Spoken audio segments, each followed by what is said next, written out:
Olá, muito bom dia. Hoje é segunda-feira, 27 de dezembro, e este é o programa da Defenda PM. Estamos transmitindo pela TV Osasco e Facebook da Defenda. O programa de hoje e o próximo, de 3 de janeiro, nós vamos fazer aqui uma retrospectiva do trabalho da Defenda ao longo do ano. E para comentar os principais fatos e realizações, está aqui o Coronel Pistori, que é o presidente da diretoria executiva. Bem-vindos. Logo no começo do ano, a gente fez uma campanha grande a respeito da vacina da Covid. A Defenda fez banners incentivando a vacinação, cobrando a vacina do governo, né, que os policiais militares na linha de frente precisariam ser vacinados o mais rápido possível. Bom, como sempre, né, Silvio, e os nossos ouvintes e telespectadores, a Polícia Militar sempre atendendo a sua missão constitucional de defesa da sociedade, principalmente nos momentos de calamidade pública, de salubridade pública. E os policiais militares nunca pararam de trabalhar ao longo do período pandêmico.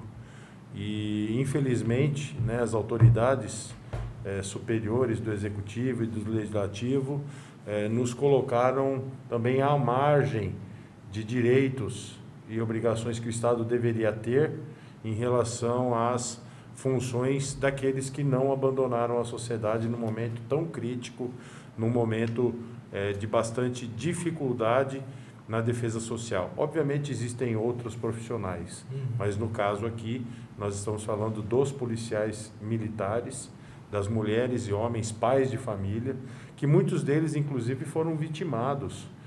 Morreram em decorrência da contaminação do Covid. É uma doença bastante insidiosa e o policial militar não escolhe o tipo de cidadão que atende. E até se colocar as medidas protetivas em prática, seja com o uso de álcool, o uso de máscaras, luvas, enfim, em todo o serviço operacional e administrativo, infelizmente muitos policiais militares tiveram as vidas ceifadas em decorrência da contaminação do Covid, né?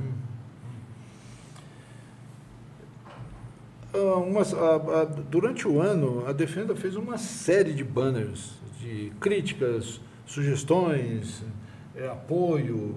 E um dos banners que a gente fez e que merece um destaque especial aqui pelo assunto foi o que se referia à assistência jurídica.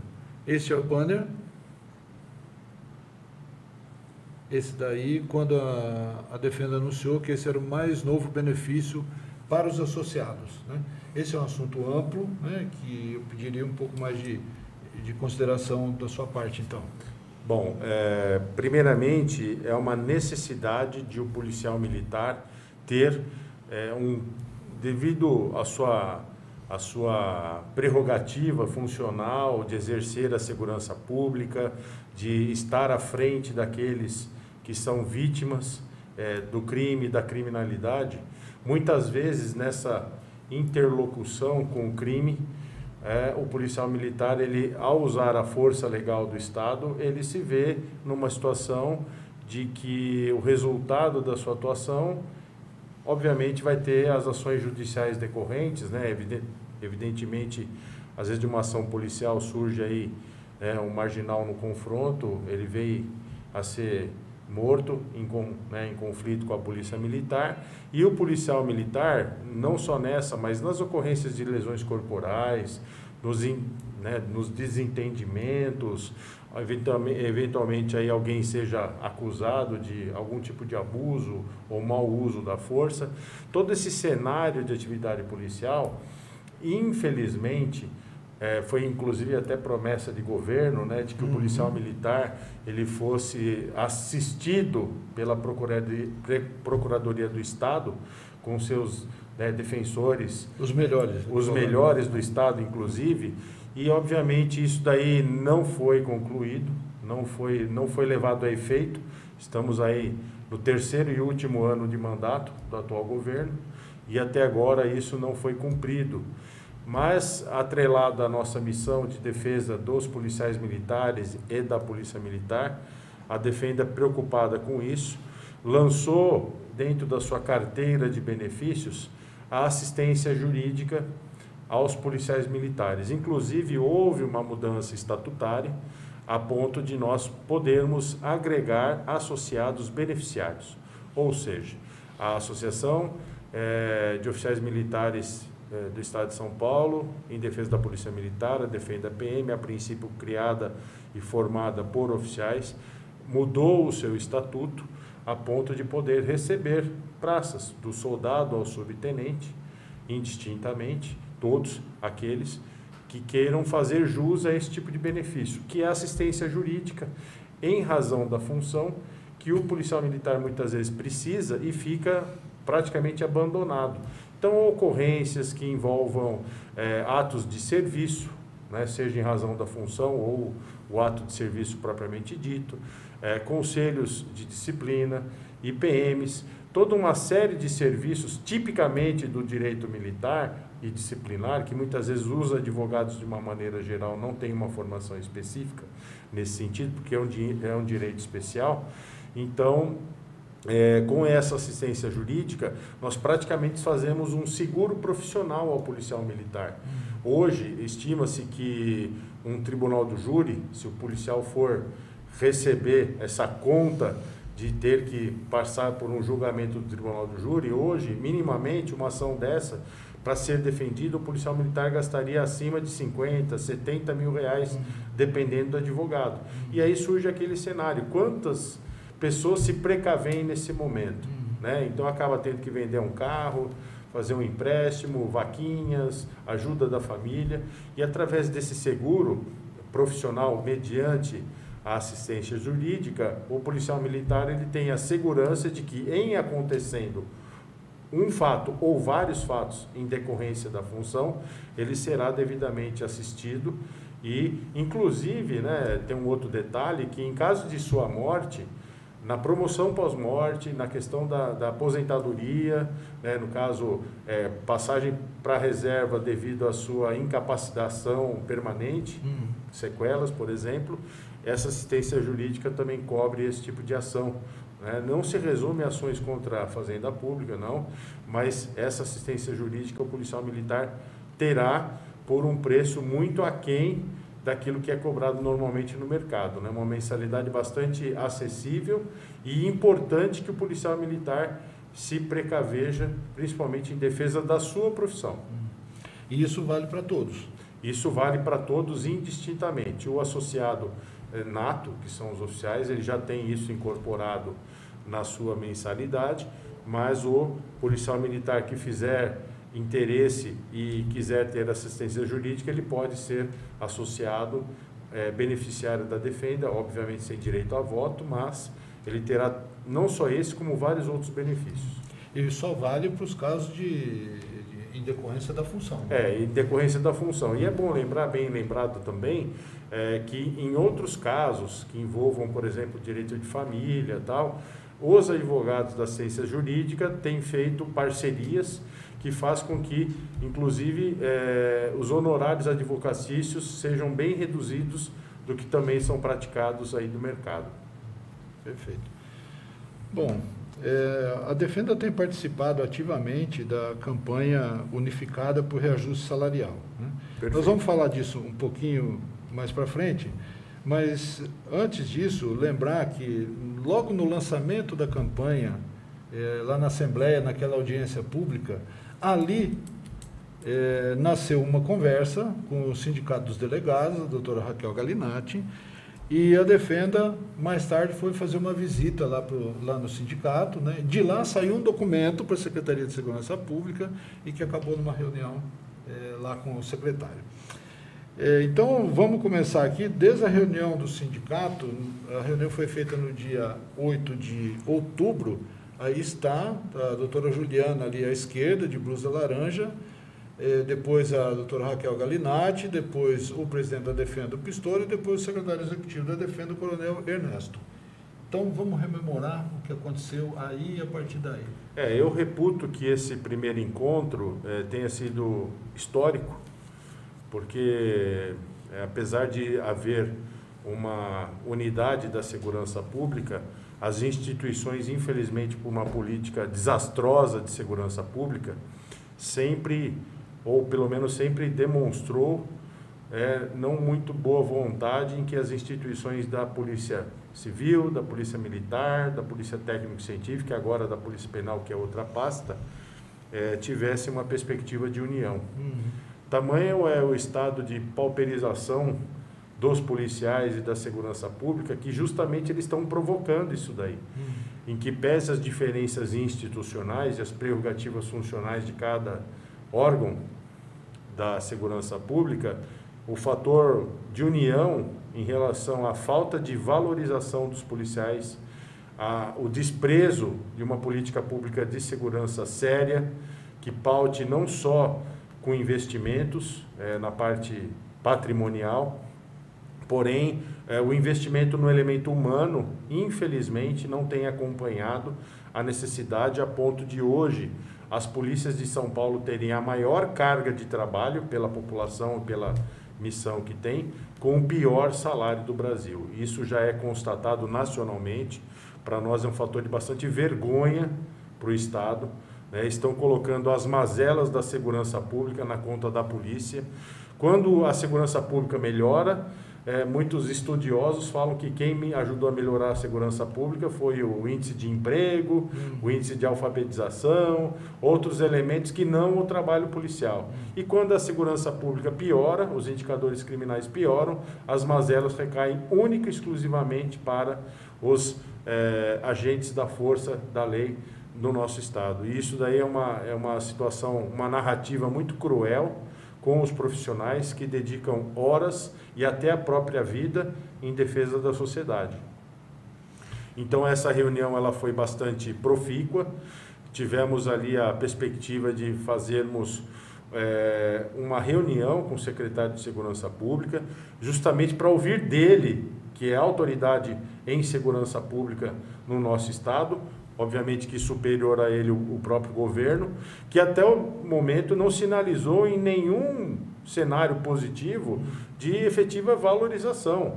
E o pior, sem nenhum aparato legal que justifique nenhum tipo de recomposição salarial. E até hoje a gente não fala em aumento, a gente fala em recomposição salarial. Quer dizer, é algo pelas perdas inflacionárias. A gente sabe que o índice geral de preços aí cada dia é aviltante. O policial militar, o policial civil, o técnico científico tem uma escala de trabalho que praticamente o joga para outras atividades, para compensar essa perda salarial. E obviamente todo o cenário aí de mazelas de doença, insolvência financeira, depressão, muitos casos de suicídio têm aumentado. E a gente queria ter ouvido isso mais claramente do secretário de Segurança Pública, que é, no mínimo, o representante da segurança pública perante o governo. Mas até o momento não houve nenhuma devolutiva adequada, seja por qualquer tipo de índice, né? Até agora não foi nos apresentado. Essa reunião ela foi há muito tempo. A reunião com o secretário foi dia 23 de novembro, né, efetivamente. E até então não tivemos nenhuma devolutiva de qualquer cenário, seja de recomposição, seja de proposta para o ano de 2022, de acompanhamento dessas narrativas. Né? Você tá falando, deixa eu só pedir para a produção colocar aquelas duas fotos da reunião lá com o secretário da Segurança Pública, uma que está no topo do prédio e uma com o grupo nosso que esteve lá. Isso. Essa daí foi uma foto produzida depois da reunião, né? Óbvio, isso. Né? Lá na Secretaria de Segurança Tem o Pública. secretário executivo. O secretário está lá, o secretário executivo, o Coronel Camilo, está lá. E anterior. Os secretários executivos. Essa daí. E o Coronel Miller veio de Brasília, né? Isso. Pode falar um pouquinho mais sobre o que foi conversado nessa reunião? Lógico. Bom, o que foi conversado nessa reunião... Bom, vamos voltar aqui. Bom, o que foi conversado nessa reunião com o secretário de Segurança Pública, não só com ele, mas com o seu respectivo secretário executivo da Polícia Militar, Coronel Camilo, E o Youssef também estava... o secretário executivo da Polícia Civil, Dr. Youssef, todos se sentiram sensibilizados com a situação, óbvio, até porque eles também são de carreira da Polícia Militar e da Polícia Civil, respectivamente, mas fica uma incógnita do que de fato tem de palpável em relação à eventual recomposição salarial, seja para agora, até o final do ano, seja para o ano que vem, que a gente sabe que é um ano eleitoral, existe um prazo legal para concessão de qualquer tipo de reajuste ou aumento salarial, e isso daí até o momento não foi sinalizado, não houve nenhum tipo de devolutiva daquilo que foi discutido na reunião. A reunião foi bastante profícua, eles ouviram as situações não só da Polícia Militar, houve uma exposição bastante forte do Coronel Miller, nosso presidente do Conselho Deliberativo, da doutora Galinatti, nossa, do Coronel Leão, também nosso diretor aqui da Defenda, Dr. Becker, da Polícia Científica também. Foi assim uma reunião tecnicamente bastante produtiva, porém não depende do secretário, depende de vontade política de efetivamente sinalizar o que pode ser feito. O que pode ser feito. São muitos anos, senhores. Toda a polícia tem o seu mês de gatilho. Foi se criando uma bolha a ponto de hoje ser completamente inconcebível você ter o reajuste a ponto disso virar um aumento efetivo nas rendas aí dos policiais do Estado. Então, se cada ano, cada instituição tivesse minimamente uma certa recomposição salarial, ou próximo disso, hoje a gente não estaria no descalabro aí de mais de 50% de defasagem e jamais o Estado teria solvência para conceder 90%, 70% de aumento aí, com certeza. Na verdade, depende mesmo do Dória, né? Não tem jeito. Olha, a narrativa ela é muito confusa, né, Silvio? Porque como que pode um Estado superavitário, um Estado que tem aí 229 bilhões, ter um superávit aí de mais de 25 bilhões, não ter dinheiro? Dinheiro tem. E proporcionalmente o Estado de São Paulo é o que menos investe na sua polícia em relação a outros estados. Proporcionalmente, tem estados que têm menos PIB, menos efetivo, que investem mais na Polícia Militar do que o Estado de São Paulo. Aquela narrativa, até vai ser pauta nossa, de que nós da Polícia de São Paulo não recebemos nenhum tipo de reajuste porque a nossa polícia é grande, isso é uma falácia, é uma mentira de quem não conhece a realidade da Polícia Militar do Estado de São Paulo, da Polícia Paulista, e não conhece a realidade da segurança pública do país, o que é lamentável. Bom, saindo aí do mês de outubro e novembro, né, com as questões aí do reajuste, nós vamos falar um pouquinho mais dela já já. A gente teve uma reunião muito importante em Brasília, né, no dia 10, lá da FENEM, né, e onde a gente viu que os grandes projetos aí que afetam as polícias e os policiais estão caminhando bem. Olha, foi um dos eventos memoráveis de 2021. Nós tivemos a possibilidade de enviar uma comitiva lá para Brasília, com diferentes oficiais, diferentes patentes, e fazermos um alinhamento daquilo que está no cenário federal em andamento nos processos legislativos. Só para que todos tenham ideia, novos códigos estão sendo revisados, refeitos, com novos textos muito mais modernos, muito mais adequados à realidade das polícias em nível nacional. Então, só para se ter uma ideia, nós temos aí novos textos do Código de Processo Penal, Código de Processo Penal Militar, Código Penal Militar e, principalmente, a gente destaca a Lei Orgânica das Polícias Militares, que recentemente aí foi alvo de votação de urgência na Câmara Federal e passou, graças a Deus. É uma demanda que tem há mais de 50 anos aí de necessidade para que a gente defina e ponha uma pá de cal numa série de idiosincrasias, numa série de diferenças que a polícia no Brasil sofre e que a gente precisa mudar, sob a pena de nós termos um cenário de calamidade na segurança pública. É inadmissível que nós tenhamos uma polícia sem carreira, uma polícia sem remuneração, uma polícia de baixo nível acadêmico. Então, nós que somos também sociedade, queremos ser servidos em segurança pública por pessoas capazes, com pessoas dignas, que sejam bem remuneradas por isso e capazes de efetivamente defender a sociedade. Simples assim. E a lei orgânica das polícias militares e corpos de bombeiros militares visa justamente isso, né? Pôr um cenário de homogeneização em nível nacional, para que não haja discrepâncias como há hoje. A maior polícia do Brasil com o pior salário do Brasil. Em relação à lei orgânica, isso foi discutido lá em Brasília, né? Mas logo que o regime de urgência foi referendado, vamos dizer assim, nós tivemos muita crítica na lei orgânica. E onde mais pegou a tal da crítica, né, foi na criação lá do general.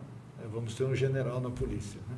Então, duas coisas. Primeiro, que confundiram a votação do regime de tramitação em regime de urgência, não vai bater o martelo na lei. Sim. Ela só vai andar mais rápido. Sim. Né? E o segundo, a criação dessa figura do general na polícia. É importante que elementos do texto, isso é que entrará em votação. Então, seja isso, seja se é carreira nível superior, se não é carreira nível superior, se a formação será interna, se a formação será externa, se vão eliminar ou acrescentar cargos, isso não é mérito do que foi votado. O que foi votado é para que a lei seja votada. Sim. Isso que está sendo discutido. Sim. Então, o fato de votar não contra isso, contra essa votação em nível de urgência, é que reflete, infelizmente, um cenário de desprezo pelo tema segurança pública nesse país, então, e pelos agentes que fazem essa segurança pública, no caso a Polícia Militar e os corpos de bombeiros. Votar não, muita gente votou não, lógico, inclusive gente representante de PM, né? Votou não. Isso só quer dizer uma coisa: vamos continuar empurrando com a barriga mais. Exatamente, porque anos. na medida em que você vota não naquele caso, você só engaveta o projeto. Sim. Você não elide outras discussões. Então a narrativa de muitos é falsosa, no sentido de que puseram isso porque é contra aquilo que eu acredito. Ninguém está querendo que todos concordem com o que está escrito ali, mas que pelo menos vá a plenário para que cada um ofereça aquilo que deva ser votado. Ocorre que, com ou não, todos aqueles deputados que assim o fizeram com que pensavam que, em não indo para a votação, nada daquilo seria discutido, nada daquilo seria relevante, e aí é mais um ano que se passa, o ano que vem é ano eleitoral, e aí sofre aquela desculpa de uma narrativa de que tentei, não consegui, não deixaram, e na verdade não é isso. O que foi votado ali foi para que o projeto de lei orgânica das polícias militares e corpos de bombeiros militares fosse entrado num caráter de urgência e pudesse ser votado, simples assim. Agora, o que está contido nisso daí, aí sim é alvo de cada parlamentar fazer obviamente a sua intervenção e conseguir aprovar uma emenda no texto, uma alteração no texto. Ali não é para ser unanimidade, mas que entre pelo menos na pauta de votação, e é isso que foi pedido. Outra coisa que foi falada, principalmente pelas praças, né, é que as praças não foram ouvidas nas discussões da lei orgânica, né, que é outra conversa fiada, porque desde que o projeto está na mão do capitão Augusto, quantas reuniões não foram feitas, associações de praças, de oficiais do Brasil inteiro, o CNCG participou, então é uma coisa assim, também meio chutada, né? Olha, são narrativas, Silvio. A quem interessa uma polícia empoderada? Ao próprio policial militar. Então, quando se discute a autoridade, quando se discute a prerrogativa de fazer ou deixar de fazer, é justamente no sentido de empoderar aquele policial militar. E por policial militar, nós entendemos do soldado ao coronel. Então, se o soldado, na ponta da linha, já tem o nível superior, não importando a formação dele, enquanto se ele já vem ou não formado, se a própria organização policial militar forma esse indivíduo. Mas o cargo de soldado na posse, sendo de nível superior, o oficial na posse seja de nível superior, eu exijo dele o empoderamento, que é um termo até muito comum hoje em dia, e tenho a perspectiva de que ele seja melhor remunerado. Um exemplo que nós temos, e temos vários no Brasil, infelizmente São Paulo ainda não conseguiu fechar a termo esse assunto, temos policiais militares no estado de Santa Catarina, por exemplo, que o que ele faz em termos de termo circunstanciado de ocorrência, não se vai à delegacia de polícia, aquele termo circunstanciado vai direto à justiça. Quer mais empoderamento que isso? Né? Ali realmente ele é uma autoridade. Ali realmente ele faz da autoridade que o Estado lhe confere real, autoexecutável, aplicável à vida concreta. E melhor ainda, ele melhora a qualidade de vida do cidadão. Porque se não for dessa forma, o policial militar de São Paulo, ele tem que levar essa ocorrência para o distrito policial, de novo, todo o registro, toda a perda de tempo, toda a falta de economicidade, toda a falta de, digamos assim, de operacionalidade acaba acontecendo para tratarmos de um mesmo assunto que em outros estados são temas já avançados. Então, quer dizer, a Polícia Civil ela está tratando de um assunto que poderia ter sido tratado por outro, deixa de investigar aquilo que tem a mais importância. Então, esses pontos, eles foram tratados não só na lei orgânica, como também no Código de Processo Penal. E isso daí acaba tendo um impacto muito grande na vida prática do policial militar, porque ele faz mais, porque ele tem mais poder de fazer. Hoje, o policial militar, pelo menos em São Paulo, ele fica muito amarrado. Então, numa ocorrência que poderia ser resolvida em minutos, ele acaba levando horas, porque existe uma fila de espera no DP, existe uma fila de espera no IML, existe uma espera no Instituto de Criminalística com a constatação da droga. Então, existem estudos e propostas para que o policial, ao constatar a droga, ele já faça o laudo e já põe à disposição da justiça. Acaba aquelas filas intermináveis, sábado à noite, do policial militar, esperando o exame residográfico, esperando o exame de constatação do entorpecente, da droga que ele acaba de apreender. Isso é eficiência, isso é eficácia da polícia. E a sociedade nos quer isso e a polícia quer isso. Então, cabe ao Estado, cabe ao legislador pensar nessa repercussão perante a sua obrigação de tornar as leis práticas e reais, eficazes, eficientes, para que a polícia trabalhe cada vez mais e melhor, sempre.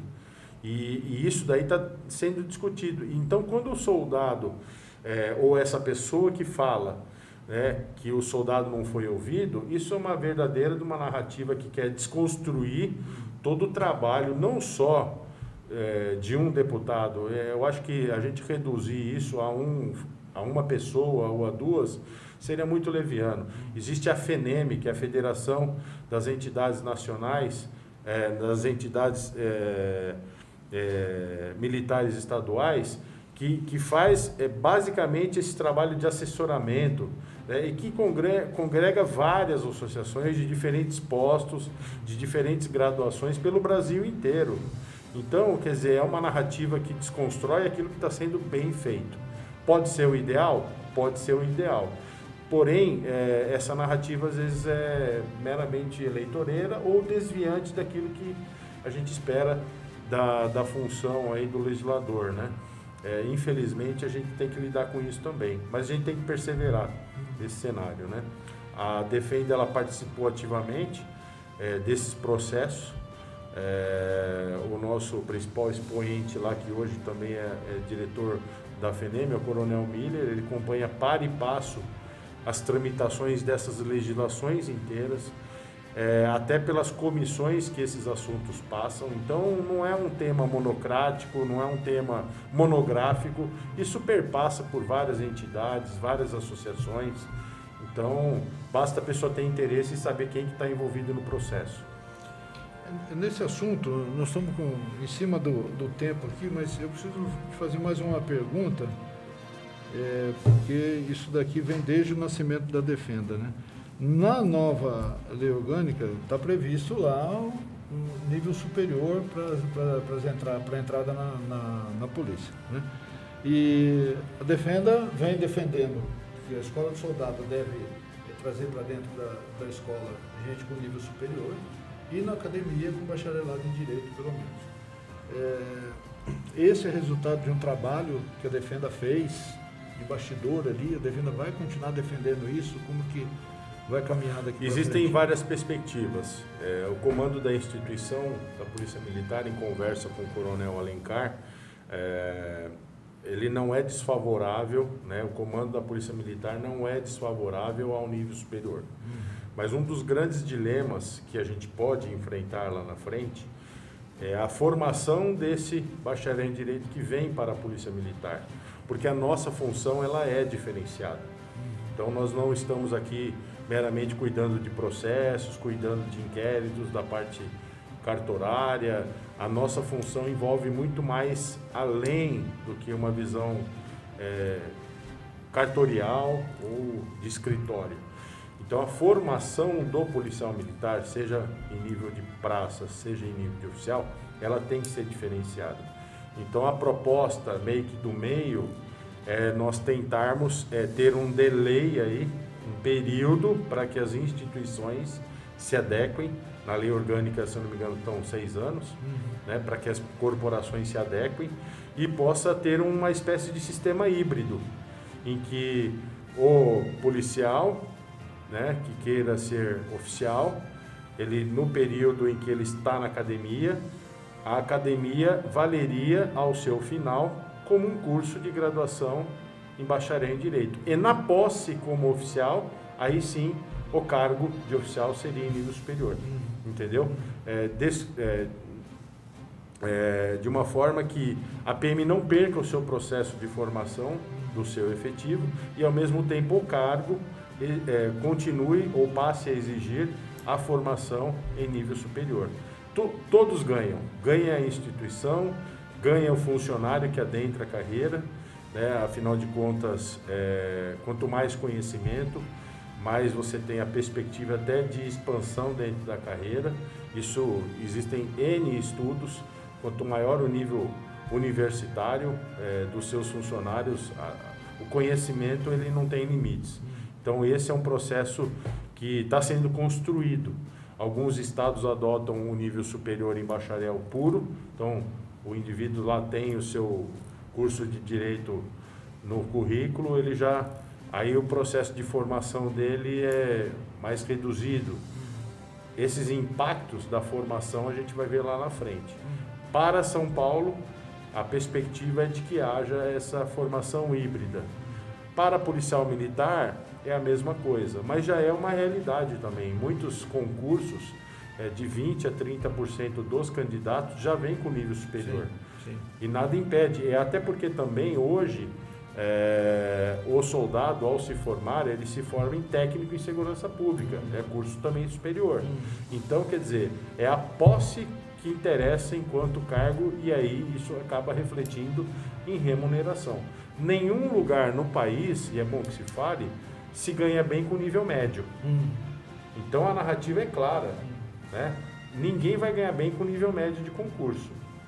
Não é uma mera ilação que com nível médio eu vou ganhar bem. Não é uma realidade. Então precisamos ter nível superior em nível de concurso, de cargo, para que aí a gente comece a alçar outros voos, sem contar a capacitação técnica do candidato que se apresenta a um concurso.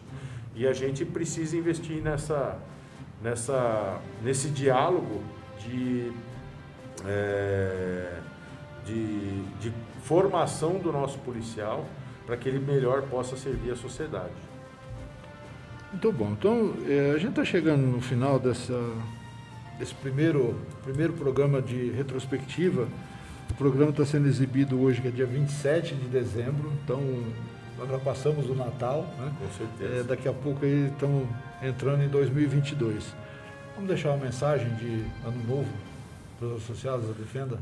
Bom, eu gostaria, em nome da Defenda, dos nossos quase 2.000 associados natos e mais de 2.000 associados agora, os beneficiários, agradecer a confiança e o empenho destinados à Defenda, destinados à Polícia Militar, Nossa carreira ela é muito honrada, é uma carreira digna, ela precisa de mais reconhecimento e valorização. Estamos aqui para lutar por isso. Tivemos uns 2 anos últimos muito difíceis. Gostaríamos de agradecer a Deus a possibilidade de continuar vivos na luta por uma polícia mais forte, por uma polícia que tenha melhor capacidade cada vez mais de servir a sociedade. Eu acho que esse é o grande valor que nós buscamos, né? Capacidade de melhorar a nossa prestação de serviços à sociedade. O ano que vem é um ano político, de mudanças, então que a gente tenha bastante serenidade e bastante coerência naquilo que a gente vai escolher, porque a nossa decisão impactará no mínimo pelos próximos 4 anos das nossas vidas, então, e das nossas famílias. Então eu rogo a Deus que todos mantenham aí serenidade, saúde, para que a gente consiga desenvolver o nosso trabalho da melhor forma possível. Muito bom. Então nós chegamos ao final dessa primeira edição de retrospectiva. Feliz ano novo a todos. Até janeiro. Até lá.